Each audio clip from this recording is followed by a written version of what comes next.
Hello everyone, welcome to Dexter Cam. आज हम लोग बात करने जा रहे हैं ग्रुप 18 यानी नोबल गैसेस की। तो अपना डिस्कशन स्टार्ट करते हैं और देखते हैं क्या होता है। नोबल गैसेस में कौन कौन से एलिमेंट आते हैं? नोबल गैस ग्रुप में आते हैं helium, neon, argon, krypton, xenon, radon and ओजी, जिसे ऑर्गेनिसन कहते हैं। ये रेडियो एक्टिव है, रेडॉन और ओजी। तो इन्हें हम लोग हमारे किसी भी इंपॉर्टेंस के नहीं है। जेनॉन के कंपाउंड्स नोन हैं। ये गैसेस सारी कैसी हैं? ये गैसेस सारी इनर्ट गैसेस हैं। इनर्ट मतलब ये किसी से रिएक्ट नहीं करती, इसीलिए इन्हें नोबल गैसेस कहते हैं। नोबल वही है जो किसी से रिएक्ट ना करे। ठीक। जो आर एन एंड ओ जी हैं ये रेडियो एक्टिव हैं और ये एटमॉस्फेयर में नहीं मिलती। ये हमें मैन मेड है क्योंकि हैवी एलिमेंट है तो उन्हें बनाना पड़ता है। ठीक है। Atmospheric abundance is about 1% and of that 1% 90% is argon. तो एटमॉस्फेयर में लगभग 79% नाइट्रोजन है, 20% के लगभग क्या है? ऑक्सीजन है, 1% के लगभग नोबल गैसेस है। और उन 1% नोबल गैसेस में जो 90% है वो आर्गन है। हीलियम और नियॉन कहाँ मिलते हैं? हीलियम और neon found in minerals of radio active origin. Example है पिच ब्लेंडी, मैनाजाइट और क्लिवाइट। पिच ब्लेंडी जो है वो ओर ऑफ यूरेनियम है। मैनाजाइट जो है सीरियम, लैंथेनम और थोरियम का फॉस्फेट है। और क्लेवाइट फिर से यूरेनियम का एक ऑक्साइड है। तो इनके नाम याद रखेंगे, जिसमें पिच ब्लेंड ही सबसे ज़्यादा इंपॉर्टेंट नाम है। तो इस पिच ब्लेंड को हम लोग ध्यान रखेंगे, इस वाले को, ये इंपॉर्टेंट है भाई। ठीक है। जेनॉन और रेडॉन रेयरेस्ट एलिमेंट है। रेडियम के डिसइंटीग्रेशन से रेडॉन बन जाएगा। और सी एफ की रिएक्शन जब हम कैल्शियम 48 लिखा हुआ है, ध्यान से देखना, कैल्शियम 48 का मतलब है कैल्शियम का हैवियर आइसोटोप ले लिया, उससे ओजी बनता है। ठीक है। और ये 30 नहीं लिखा हुआ है, 3n1 लिखा हुआ है, यानी 3 न्यूट्रॉन्स हैं ये क्या है? ये 3 न्यूट्रॉन्स है। ठीक है। तो ये रेडियो एक्टिव रिएक्शंस को हम ध्यान रखेंगे। अब बात करते हैं physical properties of group 18 elements की। हीलियम, नियॉन, आर्गन, क्रिप्टॉन और जेनॉन, रेडॉन और ओजी की बात तो हमें करनी नहीं है। तो ऑर्डर ऑफ ये ऑर्डर कौन कौन फॉलो करता है कि ऊपर से नीचे आएंगे। तो ऊपर से नीचे आ रहे हैं यानी कि ग्रुप में कहाँ चलना है? टॉप टू बॉटम आ रहे हैं। तो एटॉमिक रेडियस बढ़ेगी एज यूजुअल, हर ग्रुप में बढ़ती है, तो इसमें भी बढ़ेगी ही बढ़ेगी। ठीक है। मेल्टिंग और बॉइलिंग पॉइंट भी बढ़ेगा क्योंकि मास बढ़ रहा है, इसलिए मेल्टिंग और बॉइलिंग पॉइंट भी बढ़ेगा। आयनाइजेशन एनर्जी क्या होती है? Ionisation energy top to bottom आएंगे तो डिक्रीज करेगी, क्योंकि फिर से वही बात है, साइज बढ़ रहा है तो लास्ट इलेक्ट्रॉन की जो डिस्टेंस है वो ज़्यादा हो जाएगी। Ionisation energy top to bottom बढ़ती है, लेकिन किसी भी पीरियड में हाईएस्ट आयनाइजेशन एनर्जी जो होती है वो नोबल गैसेस की होती है। ठीक है। All the gases are monoatomic, colourless, odourless and tasteless. यानी किसी काम की नहीं। मोनोएटॉमिक है, कलरलेस है, ऑर्डरलेस है। ऑर्डरलेस मतलब कोई भी खुशबू वगैरह नहीं, कोई भी इनमें स्मेल नहीं है। ठीक है। और टेस्टलेस है, कोई इनमें टेस्ट भी नहीं है। ठीक। They are sparingly soluble in water. Water में स्पेरिंगली सॉल्युबल मतलब पार्शियली सॉल्युबल है। स्पेरिंगली का मतलब होता है पार्शियली। अगर किसी को ना पता हो तो वो लिख लेगा, नया शब्द आ जाता है कभी कभी। पार्शियली सॉल्युबल है, वैसे 12th वालों के लिए तो नहीं है, लेकिन अगर कोई और देख रहा होगा तो इसे पार्शियली सॉल्युबल। ठीक है। तो वाटर में एक ऐसी है स्पेरिंगली सॉल्युबल है। अब केमिकल प्रॉपर्टीज नोबल गैसेस की स्टार्ट कैसे हुई? नोबल गैसेस जो है वो भैया इनर्ट है। इनर्ट है तो उनमें कुछ ज़्यादा केमिकल प्रॉपर्टीज हो नहीं सकती हैं। तो इनर्ट गैसेस की डिस्कवरी कैसे हुई, यही एक अपने आप में एक सवाल है कि जो चीज़ मतलब किसी से रिएक्ट नहीं करी उसे डिस्कवर कैसे किया गया। तो इसके लिए बड़ी अच्छी कहानी है कि 1962 में नील बार्टलेट नाम के एक साइंटिस्ट थे, जिन्होंने प्लेटिनम हेक्साफ्लोराइड के रिएक्शन को मतलब एयर में एक्सप्लोड कर दिया। रिएक्शन क्या एक्सप्लोड कर दिया? एयर में एक्सप्लोड मतलब एयर में उसे बर्न कराया। बर्न कराया तो एक ऑरेंज रेड प्रोडक्ट मिल गया। क्या मिला? एक ऑरेंज रेड प्रोडक्ट मिला। जो ऑरेंज रेड प्रोडक्ट मिला तो उन्हें लगा कि ये O2+ और PtF6- है। O2+ इसलिए क्योंकि एयर में दो चीज़ें थी। एयर में क्या चीज़ें थी हमारे पास? नाइट्रोजन एंड ऑक्सीजन, मेनली तो यही कंपोनेंट थे। अभी ध्यान रखना, नोबेल गैसेस की डिस्कवरी हुई नहीं है भाई। हमारे पास क्या है? एयर में नाइट्रोजन एंड ऑक्सीजन है, मेनली तो यही है भाई। मेनली तो नाइट्रोजन और ऑक्सीजन है। इन्हें नोट्स में लिखने की जरूरत नहीं, कहानी है इसलिए मैं ऐसे लिख रहा हूँ कि नाइट्रोजन और ऑक्सीजन मेनली है। अब जब एक्सप्लोड कराया, एक्सपेरिमेंट का सेटअप समझना कि जब हमने एक्सप्लोड कराया तो हमें पता है कि नाइट्रोजन का बॉन्ड ऑर्डर जो है वो 3 है।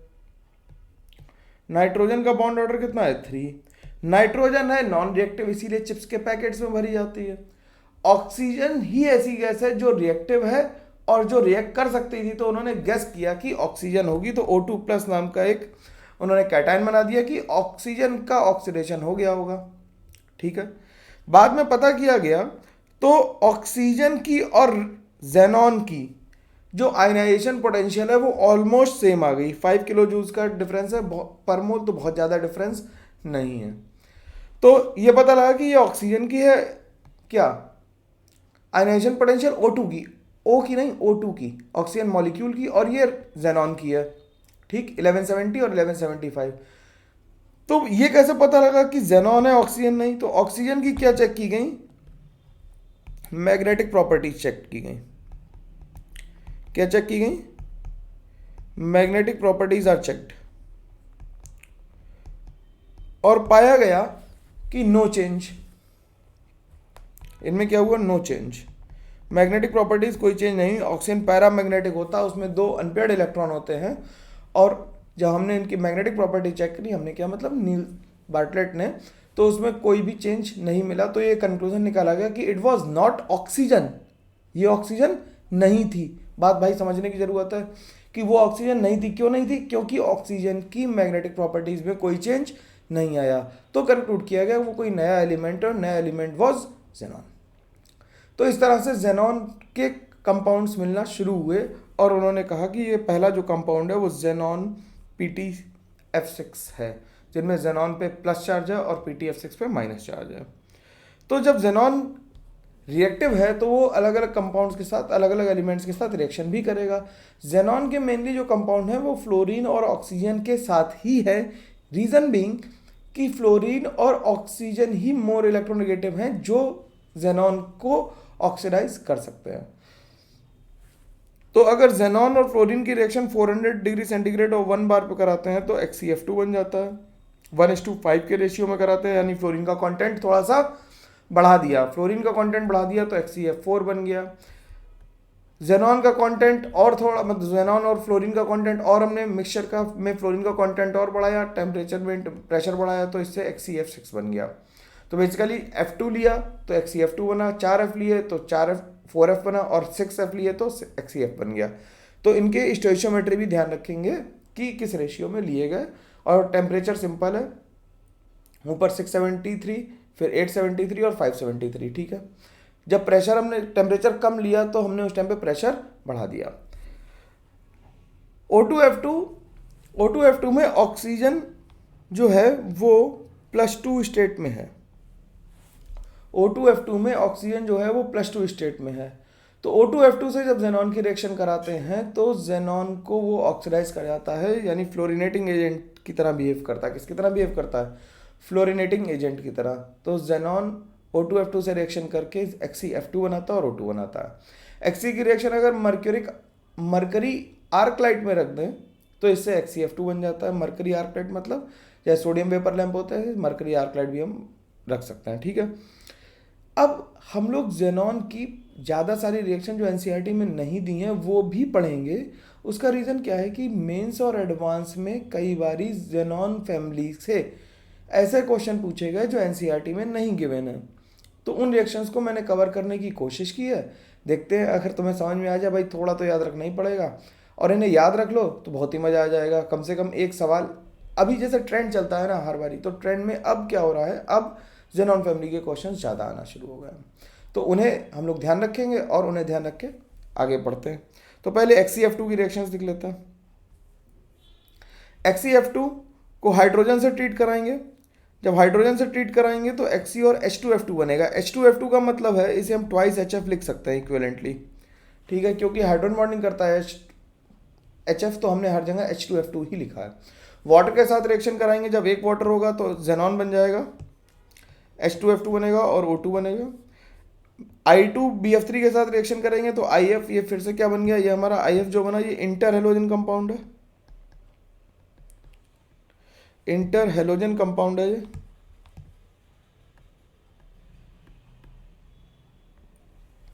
ये इंटर हेलोजन कंपाउंड बन गया। HCl के साथ जब रिएक्शन हुई तो Xc बन गया और Cl2 बन गया। बेसिकली जेनॉन जो है वो अपनी लोएस्ट ऑक्सीडेशन स्टेट यानी जीरो में आना चाहता है, और अगर कहीं फ्लोरिनेशन का मौका मिलेगा तो फ्लोरिनेट कर देगा। जैसे SbF5 को फ्लोरिनेट करके क्या बना देगा, Sb2F11 और XeF प्लस बन जाएगा। ऐसे ही IF5 को फ्लोरिनेट करके IF6 माइनस बना देगा और Xe प्लस बन जाएगा, XeF प्लस बन जाएगा।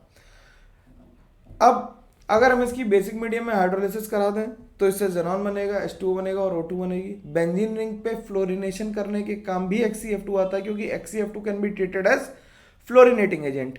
भाई बात समझ में आनी चाहिए यार, है ना, कि बेंजीन का फ्लोरिनेशन इन जनरल हेलोजिनेशन वाले मेथड से नहीं करा सकते, जो कि क्या था, जो कि था FeBr2 या FeCl3Cl2, उससे हम फ्लोरिनेशन नहीं करा पाते।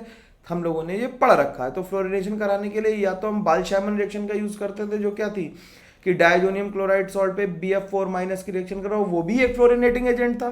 तो हम फ्लोरिनेटिंग एजेंट या तो BF4 माइनस ले लें, जो इससे बाल-शैमन रिएक्शन, और हमें डायजोनियम सॉल्ट लेना पड़ता था उस टाइम पे बेंजीन का। ठीक, अभी हम क्या करना है, बेंजीन पे XeF2 की रिएक्शन कराना है, जिससे जेनॉन तो रिड्यूस हो गया और बेंजीन को उसने ऑक्सीडाइज करके F लगा दिया, यानी फ्लोरिनेशन कर दिया। NO से रिएक्शन कराएंगे तो NOF बन जाएगा, NO2 से कराएंगे तो NO2F बन जाएगा। तो ये सिंपल रिएक्शन है। अब XeF2 को स्टोर करने के लिए ये लाइन बड़ी ही इंपॉर्टेंट है कि XeF2 को स्टोर करने के लिए मोनल मेटल यानी एलॉय ऑफ निकल का यूज करते हैं। एलॉय ऑफ निकल मोनल मेटल कई बार पूछा जा चुका है, तो इसे हम ध्यान रखेंगे। मैं इसे अंडरलाइन करके बॉक्स में बंद कर दे रहा हूँ, नोट्स में तुम्हें हाईलाइट होकर दिखाई देगा कि मोनल मेटल जो एलॉय ऑफ निकल है, इसे यूज करते हैं टू स्टोर XeF2। आगे बढ़ते हैं हम लोग। अब नेक्स्ट कंपाउंड इज XeF4। देखो भाई XeF4 क्या कर रहा है कि XeF4 is never synthesised in pure form. क्यों नहीं बन सकता? क्योंकि Xe के जब हम फ्लोराइड बनाते हैं तो बेसिकली फ्लोरिनेटिंग एजेंट यानी फ्लोरीन से रिएक्शन कराएंगे। अब जब फ्लोरीन से रिएक्शन कराएंगे तो XeF2 और XeF6 बनने की संभावना हमेशा होती है। ठीक, तो XeF2 कभी भी अकेले नहीं बनता, उसमें XeF2 और XeF6 भी बन जाते हैं। फिर XeF4 की रिएक्शन अगर कराएंगे तो हाइड्रोजन से कराएंगे तो अगेन फिर से रिड्यूस कर देगा, मरकरी को फ्लोरिनेट कर देगा, BCl3 को फ्लोरिनेट कर देगा और क्लोरीन बना देगा, वाटर को ऑक्सीडाइज करके। ये रिएक्शन इंपॉर्टेंट होती है, तो मैं यहाँ पे लिख देता हूँ इंपॉर्टेंट, ये रिएक्शन इंपॉर्टेंट है कि XeF4 की हाइड्रोलिसिस करेंगे तो XeO3 H2F2 O2 और Xe बनेगा। जेनॉन के साथ एक्सेस में ट्रीट करा देंगे तो XeF2 बन जाएगा। SbF5 के साथ करेंगे तो इसमें XeF3 प्लस बन रहा है, ध्यान से देखना, XeF3 बन रहा है।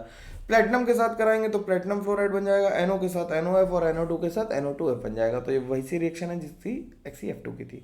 मेन रिएक्शन जो है वो इसकी हमारी वाटर वाली है, जिसे हमने लिख दिया। ठीक है, और BCl3 के साथ भी रिएक्शन को हम लिख सकते हैं। BCl3 के साथ ये क्या कर रहा है, Cl2 बना रहा है। इसी तरह से XeF6 की बात कर लेते हैं। XeF6 क्या कर रहा है, XeF6 की रिएक्शन हाइड्रोजन से कराएंगे तो फिर से Xe और H2F2 मतलब ट्वाइस HF। यार ट्वाइस HF नहीं लिखना तो रिएक्शन बैलेंस कर देंगे यार, है ना। मैं बैलेंस करके जब हम लोग ट्री डायग्राम लिखते हैं, जब ये दिस इज कॉल्ड ट्री, ठीक है, केमिकल रिएक्शंस का ट्री है, तो ट्री में रिएक्शन को बैलेंस करना फिजिबल नहीं होता, इसलिए बैलेंस नहीं कर रहा है। क्योंकि XeF6 मैंने एक ही बार लिखा, बार बार लिखूंगा तो फिर तुम बहुत रटोगे यार, कोई फायदा नहीं उसका रटने का। बस ये ट्री बना के 2-4 बार देखेंगे और काम खत्म। ठीक है, ड्रॉ करके देख लेंगे कि क्या क्या हो रहा है। रिएक्शन को मेमोराइज करने से ज़्यादा लिखने की कोशिश करो, जिससे कि तुम्हें पता हो, ऑप्शंस गिवन होंगे, पता लग जाए क्या होने वाला है। ठीक, XeF6 की रिएक्शन HCl से कराते हैं तो Xe प्लस Cl2 बनता है। अमोनिया से कराते हैं तो NH4F और N2 बन जाता है, सब में रिड्यूस हो रहा है। XeF6 की रिएक्शन वाटर की लिमिटेड सप्लाई, ये देखना जरा, 3 बार रिएक्शन लिखी है, तो वाटर की लिमिटेड सप्लाई से कराएंगे। वाटर की लिमिटेड सप्लाई से कराएंगे तो एक F2 हट के एक ऑक्सीजन लगेगा, XeOF4 बन जाएगा, फिर XeO2F2 बनेगा और लास्ट में XeO3 बनेगा। एक्सेस में ले लेंगे तो डायरेक्टली बन जाएगा, लेकिन लिमिटेड तरीके से भी कराया जा सकता है, एक एक करके फ्लोरीन F2 एटम्स को हटा के ऑक्सीजन इंसर्ट किया जा सकता है। SiO2 also does the same thing, क्योंकि SiO2 भी क्या है, एसिडिक फ्लक्स है, ठीक, जो अपने मेटलर्जी में काम आता है। तो XeOF2 की रिएक्शन, F2 हटा O आया, फिर F2 हटा O आया, फिर F2 हटा O आया, तो SiO3 के साथ XeO3 बनेगा। अब HF के साथ रिएक्शन कराएंगे तो HF2 माइनस बन जाएगा और XeF5 प्लस बन जाएगा। हीट कर देंगे तो ये ब्रेक डाउन हो जाएगा किसमें, XeF2 में, XeF4 में और F2 में। मतलब XeF6 को हीट करेंगे तो ये XeF2, XeF4 और F2 में टूट जाएगा। सिंपल बात है, इसमें कोई परेशानी होनी नहीं चाहिए किसी को भी। मेटल फ्लोराइड से कराएंगे यानी एल्कली मेटल के साथ, तो ये क्या करता है, कॉम्प्लेक्सेशन कर लेता है और MXeF6 यानी कि NaXeF7 टाइप का कंपाउंड बना देगा। जब बेसिक मीडियम में इसकी हाइड्रोलिसिस होती है तो ये क्या बनाता है, Xe बनाता है, XeO6 माइनस। XeO6 माइनस का स्ट्रक्चर अगर देखो तो XeO6 माइनस कुछ इस तरह का बन जाएगा।